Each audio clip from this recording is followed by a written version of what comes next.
Bonjour, c'est Bertrand Gounon de la Ligue pour la lecture de la Bible. Bienvenue dans Bible Tunes, la Bible pour ton quotidien avec Dieu. Le texte pour aujourd'hui se trouve dans le livre de Ruth. Ruth, chapitre 1, les versets 10 à 18, que je lis dans la traduction Nouvelle Français Courant. Puis Noémie les embrassa. Elles élevèrent leur voix et se mirent à pleurer abondamment et lui dirent « Non, nous t'accompagnons.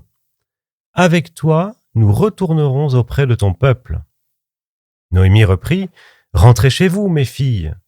Pourquoi voulez-vous venir avec moi? Je ne suis plus en âge d'avoir des fils qui pourraient vous épouser. Rentrez chez vous, mes filles, allez. Je suis trop vieille pour me remarier.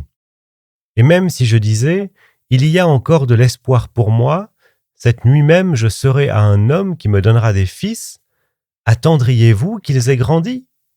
Renonceriez-vous à épouser quelqu'un d'autre? Non, mes filles, ma situation est plus amère que la vôtre, car la main de Dieu s'est abattue sur moi. Les deux belles filles élevèrent la voix et pleurèrent de plus belle. Finalement, Orpa embrassa sa belle-mère avant de la quitter. Mais Ruth s'attacha à elle. Noémie dit à Ruth, « Regarde, ta belle-sœur est retournée vers son peuple et vers ses dieux.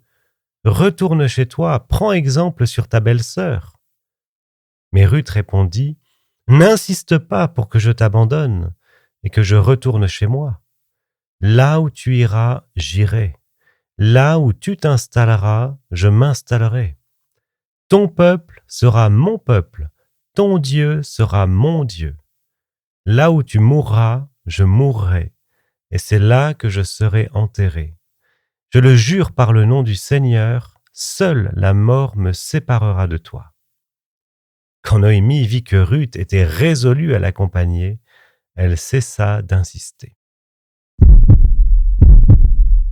L'épisode précédent s'était achevé par les prières que Noémie a adressées à Dieu en faveur de ses belles-filles, avant que leurs chemins se séparent.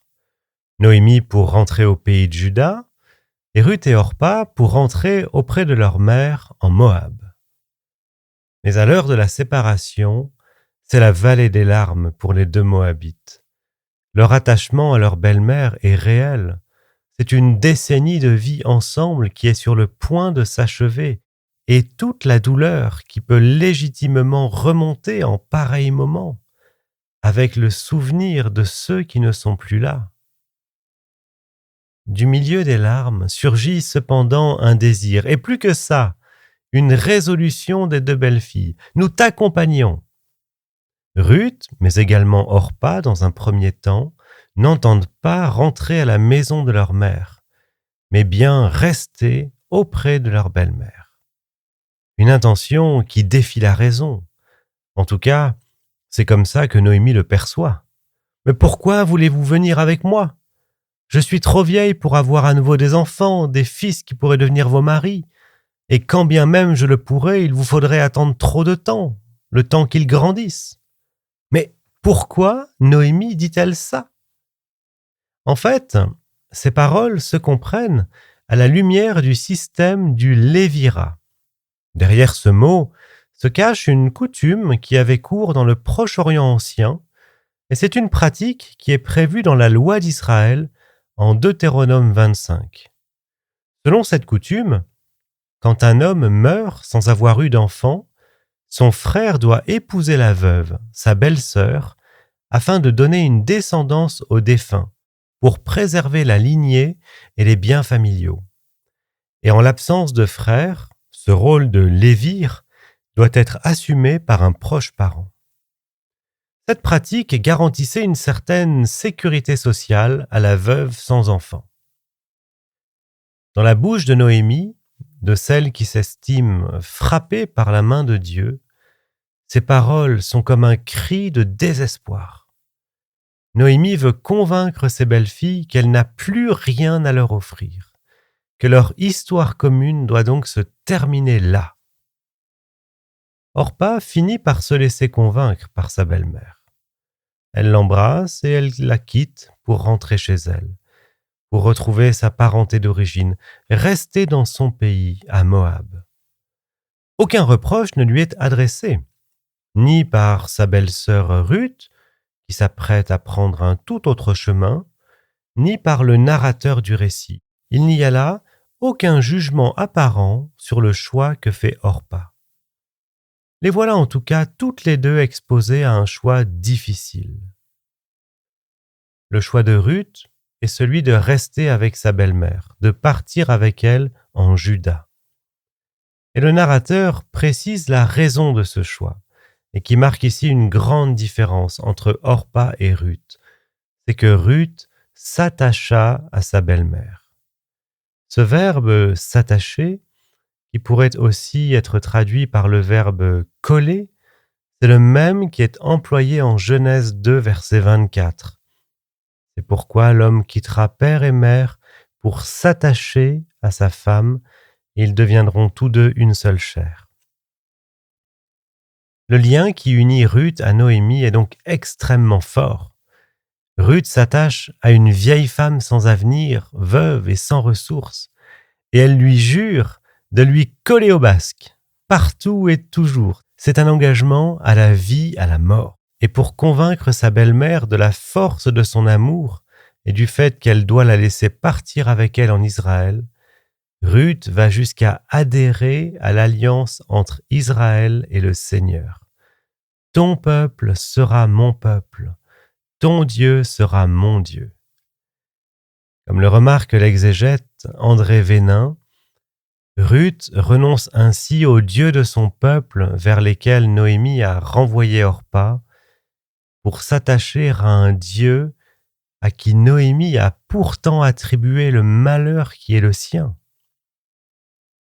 L'attachement à sa belle-mère conduit Ruth à une véritable conversion, une femme étrangère qui choisit le Dieu d'Israël par amour et fidélité. Ou un choix qui n'est pas sans coût, elle quitte son peuple, elle quitte sa patrie, sa langue, une partie de son identité. Le théologien Antoine Nuis résume avec force: Ruth renonce à tout son passé pour partager l'avenir de Noémie. Un tel engagement, une telle fidélité suscite évidemment une incroyable admiration chez nous autres lecteurs, auditeurs de ces paroles. Mais Corinne Lanoire nous invite à regarder de plus près. Ruth est une veuve, sans enfant, sans protection masculine. Rester à Moab, est-ce forcément plus sûr ? Pas certain. Peut-être que rester avec Noémie, même dans l'incertitude, est un choix moins risqué. Impossible de répondre à cette question, mais pour Corinne Lanoire, l'important est de ne pas idéaliser le choix que Ruth a fait et de ne pas minimiser les contraintes qui pèsent sur elle. Et j'aimerais finir avec un autre regard, celui de l'exégète amérindienne cherokee Laura Donaldson, qui propose une lecture post-coloniale et autochtone du livre de Ruth. Pour elle, en tournant le dos à Moab et à tout ce que cela implique, Ruth, la Moabite, entre en Israël au prix de son identité, au prix de son altérité. Et Laura Donaldson rappelle que c'est le propre des stratégies coloniales d'absorption des peuples conquis ou étrangers, un phénomène bien connu des traditions autochtones d'Amérique. En miroir, Donaldson réhabilite Orpa, souvent condamnée pour avoir tourné le dos. Son retour dans la maison de sa mère devient, dans cette lecture, un acte de résistance, fidélité à ses racines, refus de l'effacement. Ruth et Orpa représentent alors deux voies. Ruth, l'intégration par assimilation. Orpa, la résistance par attachement à la tradition. Cette interprétation n'oppose pas les deux femmes, mais elle dénonce le système qui oblige à choisir entre effacement et exclusion, entre se fondre ou se séparer. Et quoi qu'on pense de cette mise en perspective, je trouve intéressant de la signaler, tant notre monde est marqué par d'importants flux migratoires qui conduisent chaque année des millions de personnes à faire face à ces questions-là, qui sont parfois de douloureux dilemmes. Comme je l'ai déjà dit, le narrateur ne condamne pas Orpa pour le choix qu'elle fait, pas plus qu'il ne loue Ruth pour le sien, laissant ainsi à chacune et à chacun de nous la possibilité de recevoir leur choix comme nous le pouvons. Choisir est parfois tellement difficile qu'il nous faut veiller à ne pas juger trop vite les choix des uns et des autres. Et je pense par exemple à cet employé mal à l'aise parce qu'il travaille dans une entreprise dont les dirigeants agissent avec une éthique douteuse sur le plan financier, social ou environnemental, mais cet employé qui est déjà bien content d'avoir trouvé un job après des mois de chômage. Je pense aussi à ces personnes vivant dans un pays marqué par la grande pauvreté ou par la guerre, avec celles et ceux qui pourraient être éventuellement tentés de partir, mais qui sont tiraillés, à celles et ceux qui font le choix de partir dans l'espoir d'une vie meilleure, mais qui se retrouvent avec d'autres grands défis à gérer dans le pays de leur exil. Et pour finir, j'aimerais t'inviter à repenser à des situations dans lesquelles tu as manifesté de la loyauté, de la fidélité vis-à-vis d'une personne, d'un groupe ou d'un projet. Dans ces fidélités, arrives-tu à distinguer ce que tu as vraiment pleinement choisi de ce qui a pu être imposé par les circonstances? Et je te laisse une deuxième et dernière question.